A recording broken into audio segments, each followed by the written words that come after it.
Amigo alternativo, trago informações importantes sobre a Copa do Mundo da CONIFA, a Copa do Mundo Alternativa, a Copa das seleções não filiadas à FIFA. A gente fala bastante aqui sobre a CONIFA, tem vários vídeos aí nos nossos arquivos, e a gente estava com muita expectativa para essa Copa que ia acontecer agora no meio do ano. Inclusive, em fevereiro, fizemos um vídeo contando que ia ser a primeira Copa com um representante da América do Sul, a seleção do povo Mapuche ia participar, né? Mas, infelizmente, por causa da pandemia, essa Copa foi cancelada, não tem previsão, não foi um adiamento, né, o que tudo indica, na verdade foi cancelada, é uma Copa de realização bianual, então a gente deve esperar aí que em 2022 vá ter novamente, né, mas é uma pena realmente que não aconteceu essa Copa, mas a CONIFA não parou de trabalhar, anunciou novidades, anunciou, por exemplo, um novo logo recentemente, é um logo bonito, inspirado na bola da Copa do México de 70, a Telstar, e representa aí a união dos povos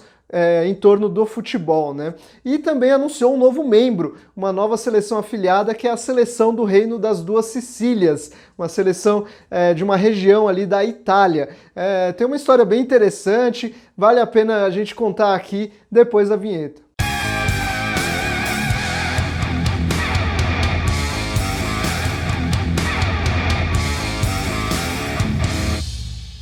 Se você curte esse tema, já se inscreve aí no nosso canal, ativa as notificações, porque a gente está realmente sempre em cima desse assunto, falando das seleções alternativas pelo mundo. Também aproveita e já segue a gente nas redes sociais, Instagram, Facebook, Twitter, tudo @Última Divisão, @Última Divisão, acessa lá e acompanha as nossas publicações. Primeiro preciso explicar o que é o Reino das Duas Sicílias. Afinal, o que a gente conhece atualmente é a Sicília, né? Que é aquela ilha que fica perto ali da Itália, né? Da península da Itália, da bota da Itália.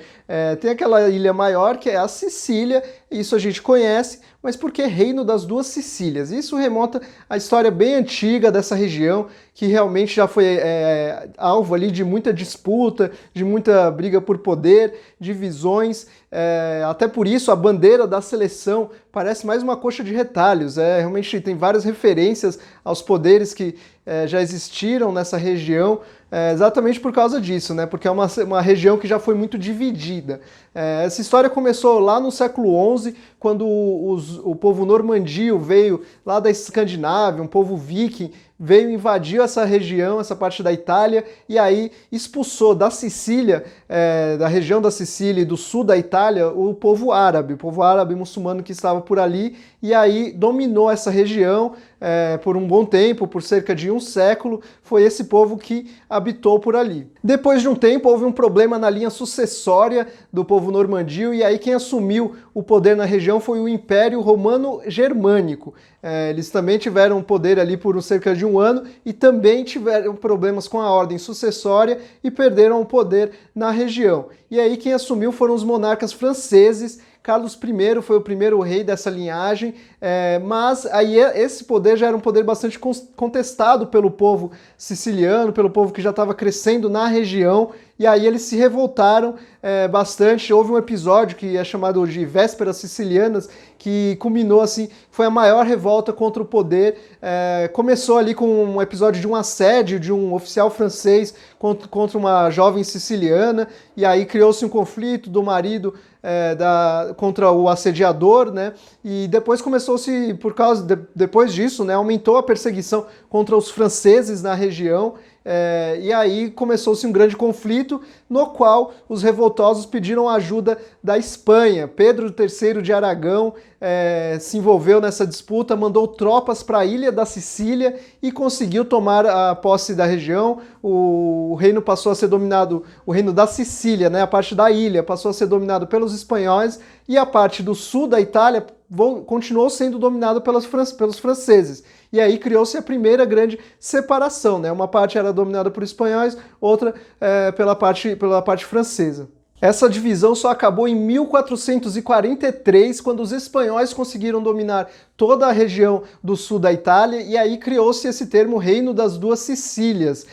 toda dominada por espanhóis, mas, novamente, pouco tempo depois, ela foi dividida pelos próprios espanhóis por causa de uma questão de herança. Uma parte do sul da Itália ficou com um filho do rei, a parte da Sicília com outro filho do rei, e aí houve uma nova divisão. No século XVIII, os espanhóis perderam o poder desse território para os italianos por causa do Tratado de Utrecht, mas logo depois o príncipe Carlos de Bourbon, príncipe espanhol, conseguiu retomar esse território e aí ele manteve os dois reinos, as duas regiões unidas, né, a ilha da Sicília e o sul da Itália como um reino só, o reino das duas Sicílias. Porém, mais uma nova separação, pouco tempo depois, ali em 1806, por causa da Revolução de Napoleão Bonaparte. Ele invadiu a parte do sul da Itália, nomeou o irmão dele, José Bonaparte, como rei, e aí houve novamente essa separação. Uma parte ficou com os franceses e a outra parte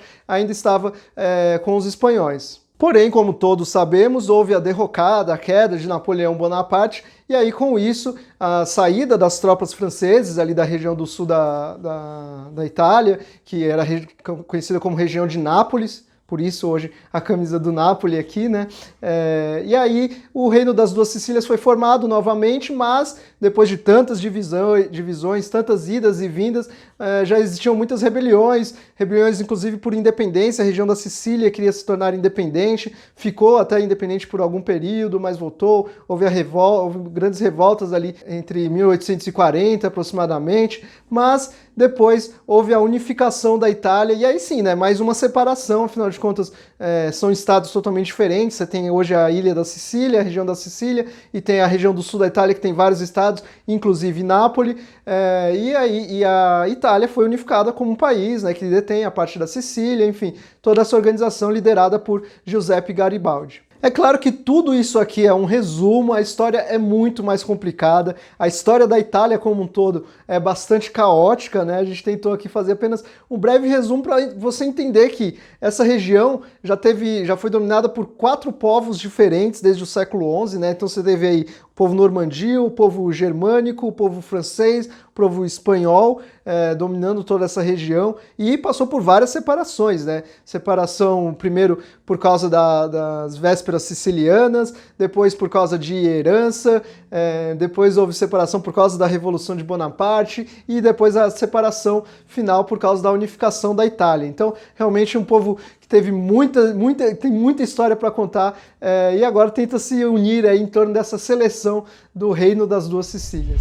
Mas vamos parar com essa aula de história e vamos falar de futebol. Essa seleção do Reino das Duas Sicílias já foi filiada a outra federação de futebol alternativo, digamos assim, a NF Board, que também reunia seleções de países, de regiões, né, não reconhecidas pela FIFA. E essa filiação aconteceu em 2010, naquele mesmo ano a seleção das Duas Sicílias disputou a Copa do Mundo Viva, né, como era chamada na época, e teve 6 participantes. Essa seleção ficou na 4ª posição. Ao todo, ao longo da história, foram 7 jogos, 3 vitórias, 3 derrotas e 1 empate. Uma seleção não muito forte, digamos assim, porque a região do sul da Itália mesmo, como um todo, não é muito proeminente em talentos do futebol. A gente pode observar na cultura mesmo, né, do futebol, não é tão forte, porque os times mais fortes, mais tradicionais da Itália estão no norte, né? O Milan, Inter de Milão, Juventus, Fiorentina. O time mais conhecido, mais tradicional do sul da Itália é exatamente o Napoli, né, que tem aí, né, seus altos e baixos, né? Teve o seu grande momento com o Maradona lá atrás, mas teve péssimos momentos até pouco tempo atrás, e agora está bem novamente, né? Chegando aí sempre para disputar o título do Campeonato Italiano, Copa da Itália, enfim, é um time realmente que vive um bom momento, mas que tem muitos altos e baixos, né? E perto ali de Nápoles você tem outras equipes, mas bem mais alternativas. Dá para dizer aí que a região do Reino das Duas Sicílias é, digamos, a casa do futebol alternativo na Itália. Quero só citar aqui alguns clubes, então, da região sul da Itália. Você tem, por exemplo, o Palermo, que fica na capital siciliana. É um clube bastante conhecido, que já teve bons momentos, grandes jogadores, como Cavani, Dybala, mas que vive também em crises, caindo para a 2ª, 3ª divisão. No momento está na Série C, na 3ª divisão. Aí tem também o Lecce, que atualmente está na Série A, tem Crotone, Pescara na Série B, tem o Bari e o Catania na Série C, mas como você pode observar pelos nomes que eu falei, não são grandes potências do futebol italiano, né? E agora, apenas como um exercício de imaginação, a gente bolou aqui uma brincadeira de jogadores que já atuaram pela seleção italiana e que poderiam, né, que nasceram na região do Reino das Duas Sicílias e poderiam defender essa seleção. Claro que isso não vai acontecer, né? Essas seleções alternativas da CONIFA são todas amadoras, né? Essencialmente, né? Amadoras, mas a gente fez essa brincadeira para você ter uma noção aí do talento que já nasceu, que surgiu ali no sul da Itália. Então a gente teria aí o Donnarumma, goleiro do Milan, jovem goleiro do Milan. Na lateral direita, Abate, ex-lateral do Milan. Na zaga, Amando Izzo, da Torino, e Danilo D'Ambrosio, da Inter de Milão. Na lateral esquerda, você teria, improvisando, digamos assim, Emerson Palmieri, que nasceu, na verdade, em Santos, né? É brasileiro, mas ele tem ascendência italiana, exatamente uma ascendência calabresa, então poderia jogar, né, pela seleção do Reino das Duas Sicílias. Tem no meio-campo, a gente poderia escalar aí Rolando Mondragora, da Udinese, Marco Verratti, do PSG, Gaetano Castrovilli, da Fiorentina. Um ataque até forte, podemos dizer, você teria Lorenzo Insigne, do Napoli, Mario Balotelli, que está recentemente em atrito com o Brescia, né? E o Ciro Immobile, da Lazio.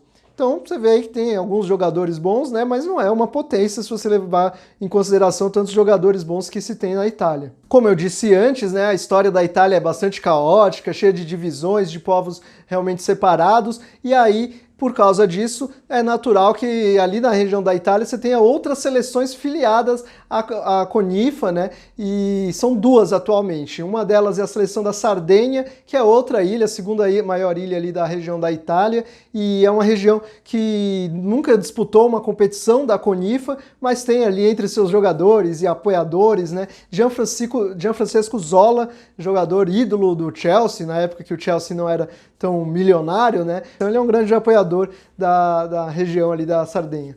Outra seleção da Itália que está afiliada à CONIFA é a Padania, a região da Padania, e essa sim, uma seleção muito forte, porque ela, na época que existia a NF Bird, que era a outra federação de seleções alternativas, ela foi tricampeã mundial, tricampeã da Copa Viva, e na CONIFA ela já venceu 2 vezes a Eurocopa. A CONIFA também organiza uma Eurocopa e a Padania já venceu 2 vezes.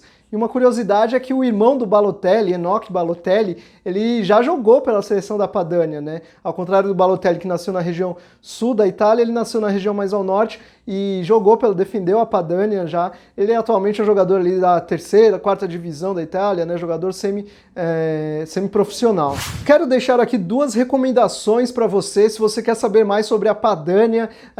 Tem 2 conteúdos bem legais para você entender melhor a ligação da região com o futebol e também até com um partido neofascista da Itália.